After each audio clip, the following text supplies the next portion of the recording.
Action. Okay. All right, Miss Girl. I'm back. You back. We back. Like a spy hole. You already know. It's me. It's your girl P, your favorite bitch and your favorite witch.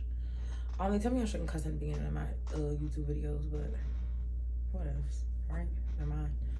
A couple things I want to start off with in P's favorite pieces. First thing, I got these organizers from Audi. Of course, obviously, if it's a P's favorite piece, you know something from Audi is in it.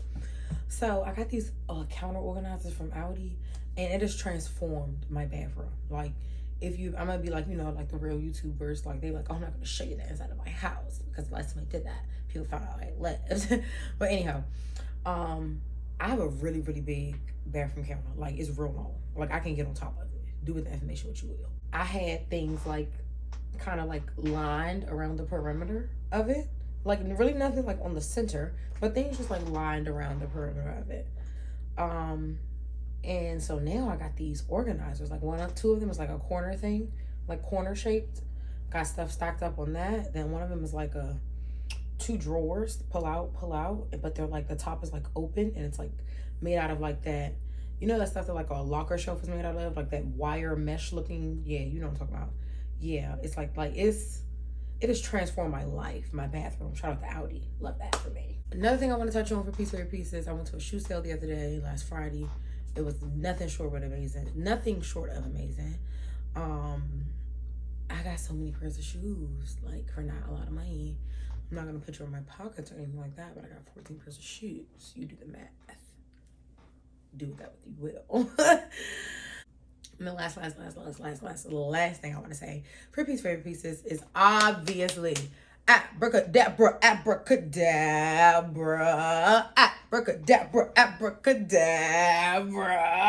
Mother Monster is fucking back. She's back. On Twitter they said, oh, when she got a fucked up haircut, you know the music is good. It's a video of her doing an interview and she has on a wig and she looks crazy. And somebody tweeted that and it was like, she looks fucking crazy. And I retweeted it because she does. But like, yeah, you know, when Mother has a crazy cut, the music is tea. The music is tea. She's so back. She's so fucking back. Like, monsters were so back. Oh, I can't wait to see y'all. Another thing I want to say about Abracadabra, Lady Gaga's new song from Mayhem, LG8, or is it LG9? Whatever. I'm old. Children don't eat me alive. Another thing that I really want to say about Mayhem and the song, specifically Abracadabra, is I love when Gaga like references herself or says her name in her own songs like that. Chef's kiss for me. Like, I don't know. It's something about it. Like, you just made that up. Like, but I love that. Fun fact, that's called neologism. Like, Google's a thing, right? So when you like Google a thing, you be like, oh, I Googled it, right? Right. What's another one that I learned? Couch potato. That's like a thing. What was another one? It was because they all were like different examples. They weren't all the same thing. I can't think of it right now, but yeah. I think that's how you say the word neologism. Look it up.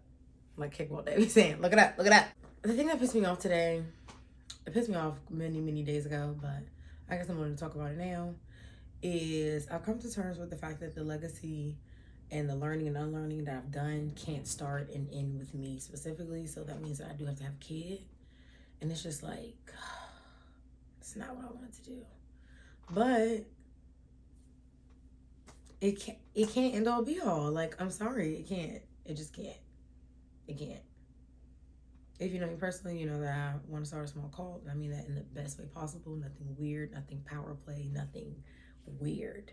I mean that in the sense of a community of Black people that live and thrive and assist each other in living in that community and staying true to that.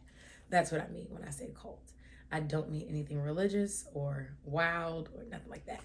So, yeah, like I have a very different outlook on very hot topics, I'll say, that people like to talk about. But I'm not going to bring it up here because this isn't that kind of show. But yeah, I just don't really agree with the norm across a lot of stuff. And stuff like that. It's like, wow, you gotta have a kid so you can teach someone this. And what they say, I don't know what the colloquialism is I'm looking for, but whatever. We'll move on. Oh, questions I need answers. I wanted to just speak on what was maybe something that you were told or something that you were critiqued on that you're still carrying with or like shrinking yourself for. Oh, if you could make up a brand new school subject, what would it be? Life. It would be life. Understanding the way that things as simple as bank account works, things like credit cards and interest and leases for homes and apartments and cars. And yeah, I would make that up in school, and you would need to understand that before you be out here trying to live your life, because you don't know how to live your life. For this week's segment of Conscious Count, we're going to focus on this event that I went to at the Reading Room. Shout out to the Reading Room. We talked about the genius that is Octavia Butler. If you aren't familiar, look her up. She is a Black speculative fiction author who writes about like Afrofuturism and things of that nature. But specifically, we talked about a little short essay that she wrote called A Few Rules for Predicting the Future. And then that also brought us into speaking about Parable of the Sower. That's also by Octavia Butler. So the book Parable of the Sower came out in 1993.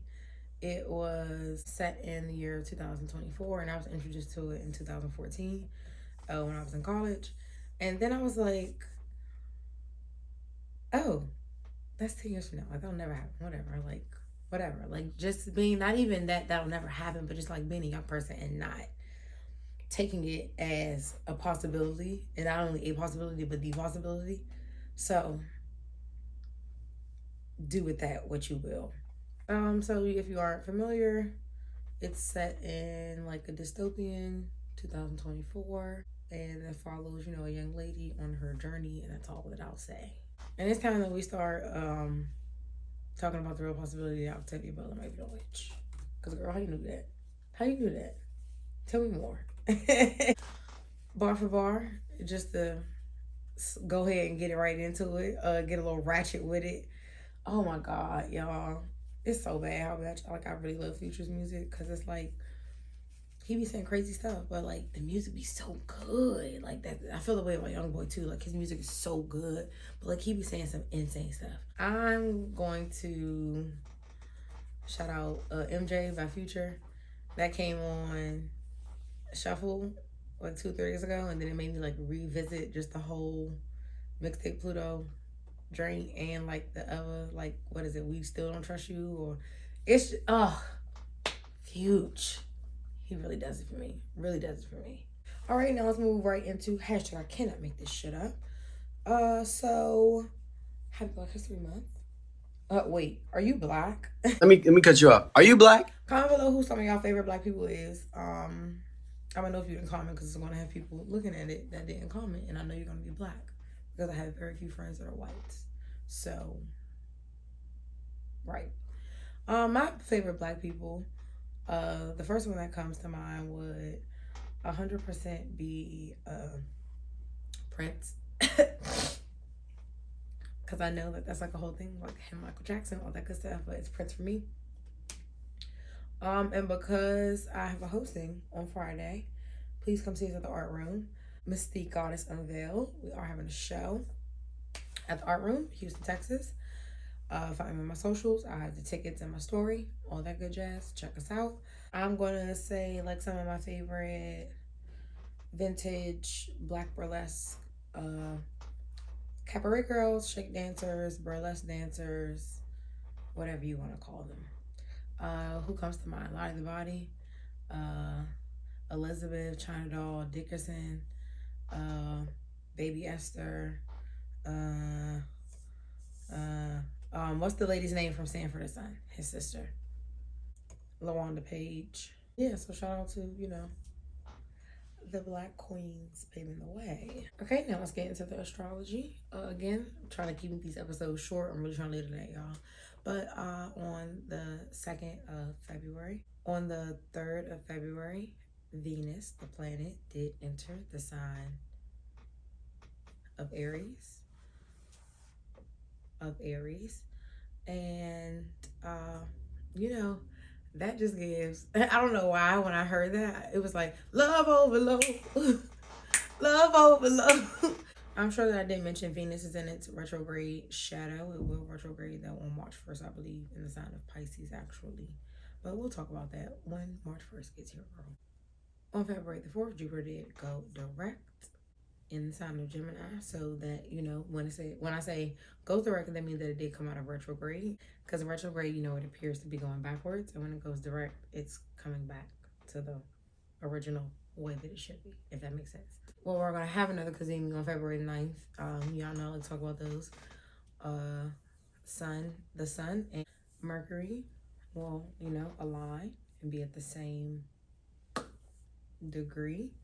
And Mercury will be in the heart of the sun to light up all the things that it's communicating. Because I said maybe 2 episodes ago, Mercury, you know, communicates and translates what it's near. Shout out to my girl Channy for putting it that way, because that really makes sense in my head. So another little announcement I do want to make: the planet Neptune, the planet Pluto, and the planet Uranus, they are all changing signs in the sign of 2025. And I want to make that announcement because those 3 planets are the planets that move the slowest in the whole merry-go-round of it all. But they're all changing signs, so they're all shifting. So what I've been saying, it's all getting very new. Right. Oh, also on 2-3, we did have Venus the planet go into sign of Aries. So with that, you know, Venus being the planet of love, beauty, finances, art, all that good jazz. And then Aries being the sign of like fire, passion, let's go, initiate, what. So, you know, Aries will pop off a little bit. So with that, it's giving a shoot your shots, but not worried about the outcome. And I don't even just mean that with like relationships or whatever. I just mean that with anything. Like, if you've been thinking about, like, I don't know, applying for a job, or like changing your, I don't even know what I'm trying to say, but it's something that you want to do and you've been kind of like, oh, I don't know, just do it. Just do it. Because you'll get a redo when Venus retrogrades in the sign of Pisces in March. So just try it out. Test out the waters. Just give it like trial period, trial and error right now. So just give it a little trial run.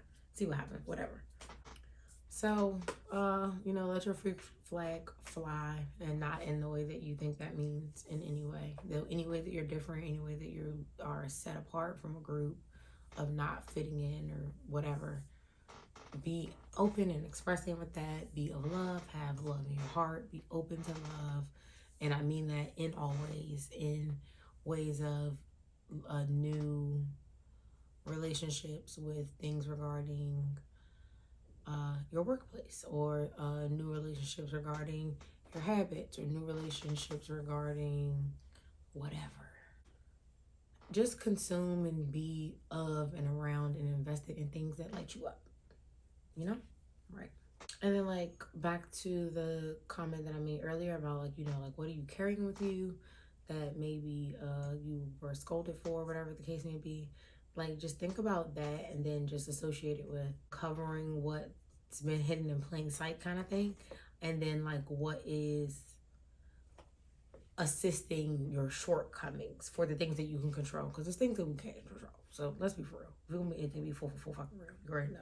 And that kind of makes sense, knowing that Venus is in Aries, because I'm a Taurus, we're ruled by the planet Venus. But there was this man that I saw the other day, and I was just like, whoa. Is this a real person? Like, he was so handsome. And I was like taken aback. And I was like, wow, interesting. And then I told him, I was like, wow, you're really handsome. And I just kind of like, went on about my day. And he was like, oh, thanks. Like, I think we should tell men that they're handsome more. But you can kind of tell when you probably shouldn't say nothing to them. You get what I'm saying? I'm not trying to be a certain kind of way, but you get what I'm saying.